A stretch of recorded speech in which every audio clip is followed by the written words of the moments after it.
আমরা যাচ্ছি বাজার করতে। আজকে এখান থেকে ব্লগ চালু হচ্ছে, তাই না? চঞ্চল এসছে, ভালো ভালো খাওয়া দাওয়া হবে, রান্না হবে, তাই না? যাই যাচ্ছি বাজার করতে, রান্না হবে রাত্রিবেলা। এখন রান্না করে যাচ্ছি বেলাতে বাজারে। আমাদের এখানে বেলাতে বাজারে খুব সস্তা সস্তা আর খুব ভালো জিনিস পাওয়া যায়, তাই জন্য যাচ্ছি। আর এমনি তো রান্না করতে করতে দেরি হয়ে গেছিলো, তাই ব্লগটা চালু করতে পারেন। তাই এখন থেকে তোমরা দেখতে থাকো আর সঙ্গে থাকো। আর গুড মর্নিং বলার কিছু নেই, গুড আফটারনুন বলছি তোমাদেরকে। তো চলো টাটা। আমার একজন সাবস্ক্রাইবার আমাকে রিকোয়েস্ট করেছিল, এই নিয়ে দুবার রিকোয়েস্ট করেছে। ওনার রিকোয়েস্টটা রেখেই আমি এই মাছের বাজার আর মাংসর বাজারের ভিডিও দিয়েছি। উনি দেখতে চেয়েছিলেন আমাদের এখানকার মাংসের আর মাছের বাজার। মাংসর বাজার খোলা ছিল না বলে এই পাড়ার একটা দোকান থেকে মাংস নিতে হয়েছে। তো সরি এরকম ভিডিও দেওয়ার জন্য, পরে আর একবার চেষ্টা করব। কেমন একটা অকওয়ার্ড লাগছে ব্যাপারটাকে। যাই হোক, আজকে বাড়িতে এসছে, চিকেন বানাবে, সব কিছু তো আমিই করে দিয়েছি, ও খালি রান্না করবে। আর আমি এখন রুটি করছি, পরোটা বানাচ্ছি, আর ও হচ্ছে শেখে দিচ্ছে। কত ভালো ছেলে। কেমন লাগছে? দাড়িগুলো খুব চুল খাচ্ছে। ইস, এই যে চান করনি না তুমি 20 দিন? ইস না, দেখো পরোটা করছে, উল্টো উল্টো উল্টো, তেল দাও। হঠাৎই ইনস্টাগ্রামওয়ালা হ্যাক ট্রাই করেছি। এই যে দুখানা লইকে নিয়ে বেলছি, তারা তোমাদেরকে, আমি স্ট্যান্ড লাগাইনি তাই জন্য দাঁড়া তোমাদেরকে বেলে তারপর দেখাচ্ছি।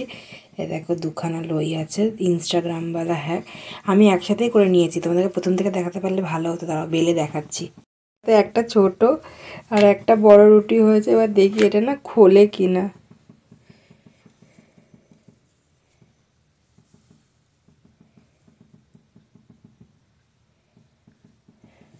হ্যাঁ হয়েছে কিন্তু, হ্যাঁ এটা বেলে নিয়ে একটুখানি আরও ঠিক করে তারপর ভালোই হয়েছে কিন্তু। আমি কালকে তোমাদেরকে করে দেখাবো। আজকে সেফ হয়ে গেছে, রক স্টার সেফ। রুটির পরে চিকেন বানাচ্ছে। ম্যারিনেশনটা আমিই করেছি, সব কিছু ধোয়া কাটা কুটি আমিই করেছি, রান্নাটাও আমিই করতে পারতাম, ছেড়ে দাও। খুব ভালোবাসে, এটা কিছুই না, একটু ঢং করছে। হাফ করবে, করে বলবে তুমি করো, দেখো আমি চলে যাচ্ছি, তাই না? তাই তো ওরকমই করে রোজ। পুজোর খিদে পেয়েছে, দেখেছো? আমি নিজের হাতে ধরে ওকে রান্না শিখিয়েছি বলে আজকে এত ভালো রান্নাটা হয়েছে। যখন আমি একা থাকতাম রান্না করে করে পাঠাতাম চিকেন কষা, তারপর মাছ, মিথ্যে কথা বলছে, মাছের কালিয়া, মিথ্যে কথা বলছে, ফ্রাইড রাইস। কোনো প্রমাণ নেই। ঠিক আছে, খেয়ে প্রমাণ থাকবে কোথায় থেকে মোটকি? তুমি তো সব খেয়ে হজম করে নিয়েছো। বেসিক্যালি পারে না, আমি ওকে শিখিয়েছি, বিয়ের পর থেকে এইসব রান্না শিখেছে। কেন বউ আসলে রান্না শিখতেই হয়। শুধু মাংস ডিম বানাতে জানে, আর কোনো কিছু রান্না জানে না।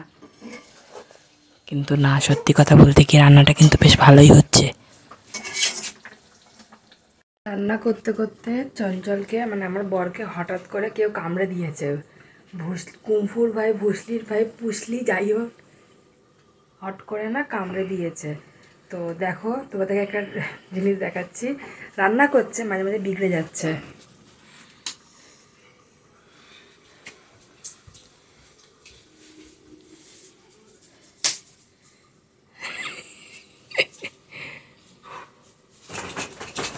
একটা দেখে ঘুষি মারবো। আর এইটা পুরোটাই কার দেন জানো? আমি সাহেবদাকে দোষ করবো এটার জন্য পুরো। যদি সাহেবদা কোনোদিনও আমার এই ব্লগটা দেখে থাকে তো বলবো তোমার রোগ একে ছুঁয়ে নিয়েছে। সাহেবদার নাম্বারটা আমাকে একটু দেবে গো?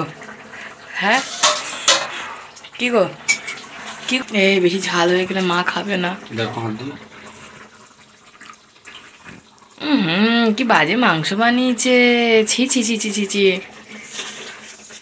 লঙ্কা, এই জল ঠিক আছে, জল আমি আর দিচ্ছি না। মাংস বলেছে? হ্যাঁ, তুমি শিওর? জানো দাদা বাইরে আসুন তো।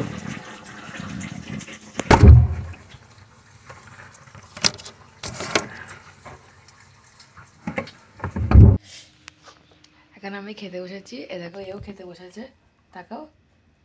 আর পরোটাটা সেকেছে, একটু শক্ত হয়ে গেছে, ঠিক আছে কোনো ব্যাপার না, আমি ছাড়বো না। মাংসটা সত্যি সত্যি খুবই ভালো হয়েছে, হেভি টেস্টি হয়েছে। আমি 2টো রুটি খাই, আমি আজকে 3টে রুটি খেয়ে নেবো। তো বন্ধুরা, গুড নাইট, দেখা হচ্ছে কালকে একটা নতুন ভিডিওতে, নতুন ব্লগে। ততক্ষণ সুস্থ থাকো, ভালো থাকো, আর আমার চ্যানেলটাকে সাবস্ক্রাইব করতে ভুলবে না। টাটা।